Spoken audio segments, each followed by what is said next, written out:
Before you lies a 2025 Macan, I'll tell you now, it's in the caption anyway, 4S EV. In fact, this is the second Macan EV that I get to drive in as many weeks. And as such, the miles are piling on, kilometers. For my Canadian friends, I am Canadian after all. And there's one thing, in fact, there are many things that are becoming truer and truer as the kilometers pile on. And one thing, I'll tell you now, it's an exceptionally fantastic, small, high-performance electric Porsche SUV. But the other thing is that I don't see any of them on the road.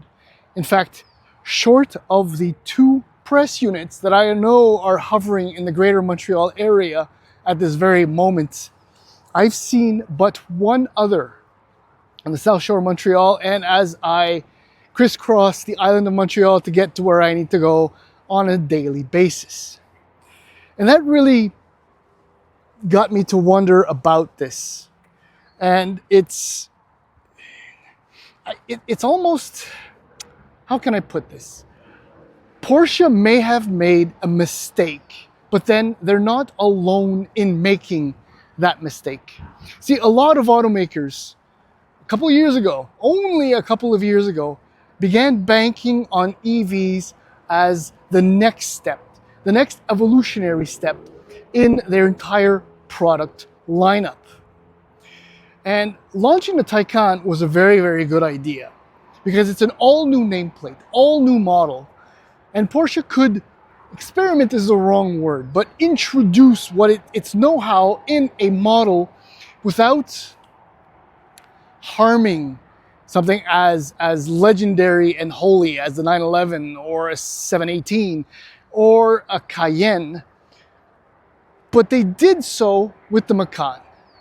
And that's kind of the interesting element where the Macan is the first step into the Porsche family, right?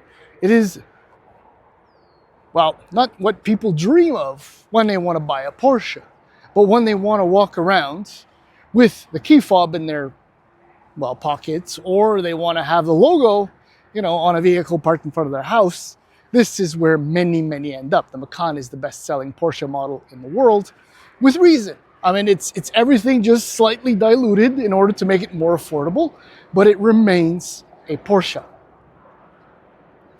You see, the Macan EV may not have been the best option. I mean, I know nothing from nothing. Perhaps doing now, in hindsight, what Porsche is going to do with the 718, which is carry on with the petrol model and introduce the EV, which is what Porsche is doing with the Macan now, is the 718, because it's a far lower volume vehicle, maybe its impact or lack of impact is not as impactful as the absence of Macan EVs on the road. I don't know if you're starting to understand what I'm trying to say, but where the market is going, where interests lay, with the uncertainty created globally by our friend in the US, and the already existing dwindling demand for EVs, or not dwindling, but stagnating perhaps. All of those things they actually hurt what I just said, otherwise an exceptional vehicle. In fact, I'll elaborate on this a little bit later, but this is a far superior Macan than the Macan petrol. In fact, I go so far as to say that compared to the last Cayennes, petrol or even hybrids, this is a better vehicle to drive, to enjoy, to prance around in. I don't know, I saw the horse on the badge. Anyhow, in the following video, we're going to do a walk around of this 4S, which is right around the sweet spot. I'll elaborate on that a little bit more also a little bit later. So we're going to start with the walk around and then the drive. So if you don't mind, hang in there. Yes, and so the Macan EV. Base price for the base Macan EV in the US is $75,300. And at the very other end of the spectrum is the Turbo, which retails for $105,300. In Canada, as always, very different story, where the base two-wheel drive, single motor that is, Macan EV retails for $94,900. And at the other end of the spectrum, the first Macan EV I got to drive, which is the Turbo, $127,800 to start. But the base EV is still, I mean, well kitted, obviously. I just mentioned single motor, therefore rear-wheel drive. With the standard for all 100 kilowatt hour battery, gives you 506 kilometers of range. This is the 4S, by the way. I'll give you range numbers in a second. But other things that you get in the base Macan EV, 20-inch wheels, LED headlights, a power front, heated seats, panoramic glass roof. You get a heat pump. There's a 12.6-inch digital instrument cluster, 10.9-inch touchscreen, air suspension, Apple CarPlay, and so on and so forth. So the 4S, I didn't even zoom in. I walked for you. How about that? Starts at $106,900. I mean, essentially what you get is that second motor, which is available in the 4, obviously. And, well, you get a power boost along with a little bit more equipment. Now, speaking of a little bit more, my tester has a number of features, including these 22-inch wheels, which are, I don't know, it's as though it was born with them. They look so in their actual real space. I don't know what to say. Adaptive sports seats, the premium package, rear axle steering, and a few other bits. As it sits, $120,000. So range for this one goes down, I suppose, to 463 kilometers, which is still very acceptable. Let's see if I can do this quickly. There is a frunk, and you know what's kind of funny? It's happened to me a few times where, yeah, that. It actually pops open because the key fob in my pocket, I don't know, I won't say anymore, but 84 liters of boot space. It's actually quite usable and admittedly very nice.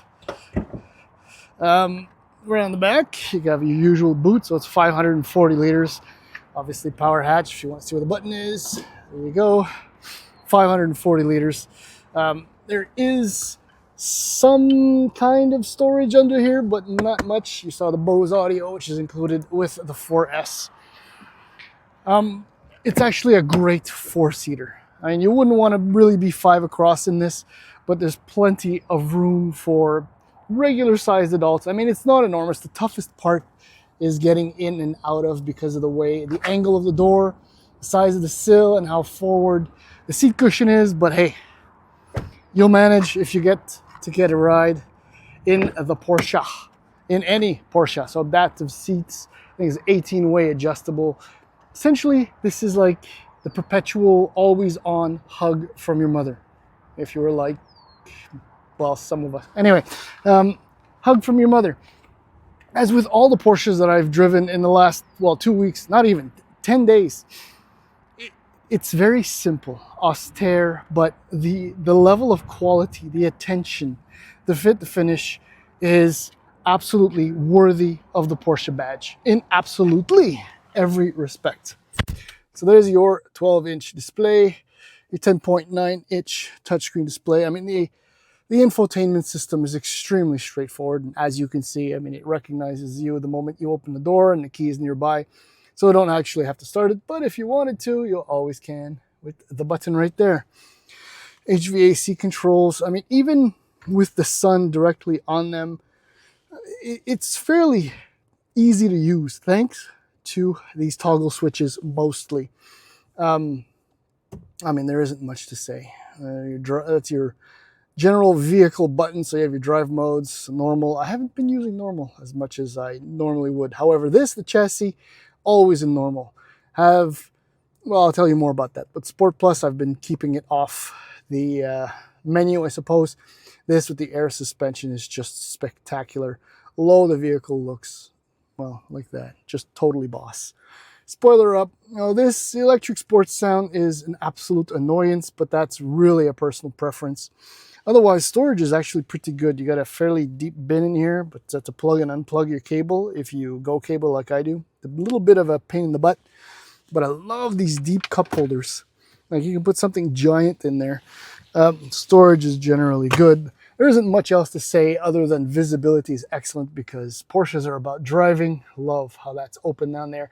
And the pillar itself, I mean, it's thick, but it's not that thick. And the steering wheel is just amazing. And well, I mean, you can always use the wheel for the drive modes.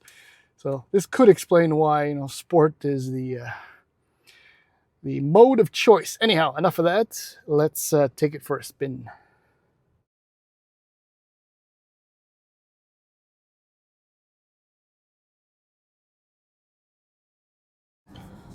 I am finally out of traffic. Therefore, I can tell you about driving the 2025 Macan 4S EV. It's exceptional. I've been thinking about it as I'm driving, and I've driven the Macan petrol 3 times maybe since its launch, including the launch of it, the North American launch of the Macan. And the one thing that strikes me is how far more premium the Macan EV feels over the petrol. It's as though Porsche kind of just turned up the attention to detail, the quality of the assembly. Just they took it, and this is not criticism, but they took the Macan EV slightly more serious than the Macan petrol, because the Macan petrol was going to be, the volume leader, the Macan or the Porsche that almost everyone can afford and buy and actually use, as opposed to 718, for example. And this remains true. Yes, I'm now in the 4S, and yes, I drove the turbo very, very recently. So the 2 top trims as opposed to the base EV and the 4. But even so, I am convinced that the other 2 project that same level of upscaleness that is, I don't want to say absent, but not as developed in the petrol version. One of the reasons for that is the standard air suspension with Porsche active suspension management. It's so magnificently sorted, so perfectly adapted to daily driving, with a dose of, well, if you feel like pushing it, then go right ahead and you're going to enjoy yourself tremendously. Same with the drive modes, though. I've been using sport far, far more than I would normally do. Usually I would leave it in normal and just leave it as is. But I found myself doing many, many kilometers, most, if not all, in sport, however, with the dampers set on normal. Now, the 4, which is probably the sweet spot, offers up 402 horsepower from the dual motor setup, and it'll launch to 100 kilometers an hour in just over 5 seconds, which is insanely quick, right?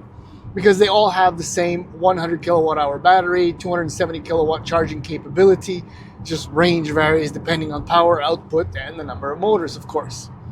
So the 4S has the same battery and charging capability, but power is up to 509 horsepower and 605 pound-feet of torque.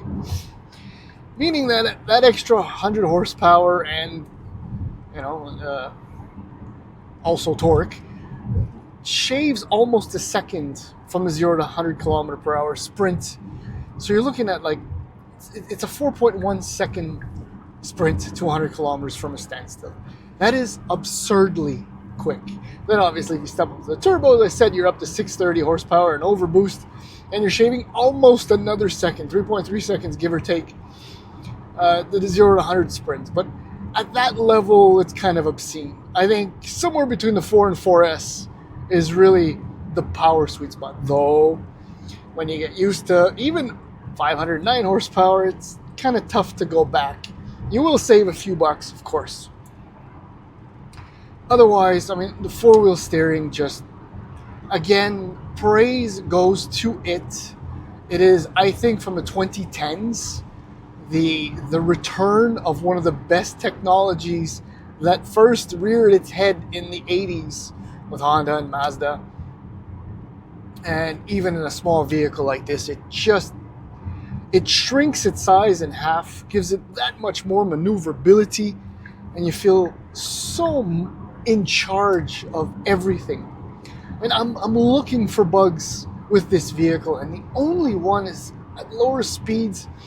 I don't know, there seems to be a slight delay in the steering when it loads up from on center. I can feel it. Like there's a little, not a jab, but like a hole, and then it comes in. But at speed like this, speaking of speed, shouldn't do that. It's spectacular, and the brakes are immense. There really isn't nothing to complain about. The biggest issue with the Macan, and I kind of tried to hint at it in the intro, is that there's something of a leap, or too much of a leap, between the petrol and the EV price-wise. There's no intermediate, I got this, model that kind of lessens the harshness between the jump between the two. But if you're brave is not the right word, but if you're willing enough to spend the money, I mean, you're stepping into a vehicle that is exceptional. And among its very limited competition, I mean, the Macan kind of squeezes in between the Mercedes-Benz EQB and EQE. But if you go with an AMG model, in the EQB, you're pretty much right around there. Though not with 509 horsepower, but close enough. Then you get the Lyric from Cadillac, which not really, and the Lyric V is going to be at a different level. The Q6, same thing, not really exactly there. Lexus RZ, not even close. So it's really, even BMW iX, again, not so much. Maybe future electric SUVs, smaller future SUVs from BMW might match it. And I think probably that's also one of the issues with the Macan EV, is that, again, it's very niche. It's not as attainable as the Macan, which is really the gateway into Porsche. This one it's priced like a Porsche, which is completely fine, but it's priced away from those that would potentially graduate from a Macan petrol to Macan EV. They'll probably end up in a Cayenne petrol. Anyhow, all that to say is that this is still a superb, highly advanced, impressively refined and comfortable high-performance electric SUV.